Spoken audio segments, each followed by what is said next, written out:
Hi guys, we are going to do math lesson 11.8. We're going to identify and describe equal parts of circles, rectangles, and as halves, thirds, and fourths. Otherwise, this is called fractions, equal parts of shapes. Okay, it says the green rectangle is the whole. Before you start sharing it with anyone, it's the whole thing. Now, if you're going to share it with two people, you're going to divide it in half. Two equal parts is halves. If you're going to share it with three people, you're going to divide it into three equal parts, which is thirds. And if you're sharing with four people, you're going to make four equal parts, and we call that fourths. Okay, so the reason that this is already done is because I recorded this whole entire lesson already, and it actually didn't record. So everything is already typed in here. This is not anything super brand new to you. We've done it with our daily math boxes. So grab a piece of paper and pencil if you'd like, and you can run through this with me. We have two equal parts here, so we call that halves. When we have three equal parts, we call that thirds, and four equal parts, we call that fourths. So down here we have fourths again, we have half again, and then we have thirds again. Okay, I think the two parts that might be the hardest to remember because it's called halves and it doesn't sound like two.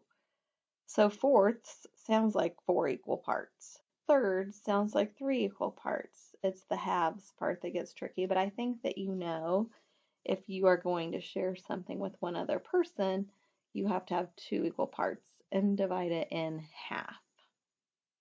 Okay.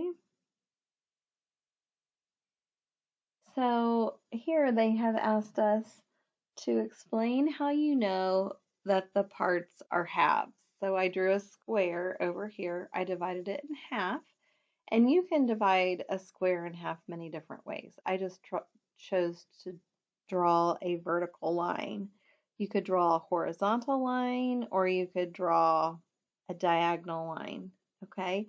But to know that it's divided in half is that there are two equal parts.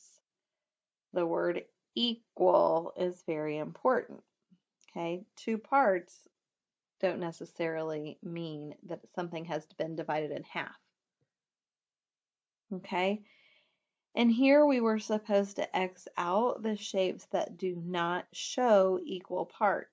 Okay, if I were sharing any of these things with somebody else, I would think, okay, that's fair. We're all getting the same. But if I look here, if I were getting this piece, I would really be left out because all the other people got more. And here, let's just say this is a cake or a pie. Boy, I'd want this piece right here because that's the biggest. That's not three equal parts. Okay. Here we had to draw lines to show fourths in three different ways.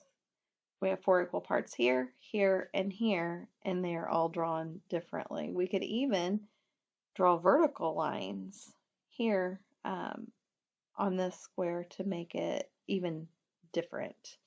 But to know that they are fourths, we have to have four equal parts. Again, the word equal is very important. Okay, guys, that is it with fractions and equal parts.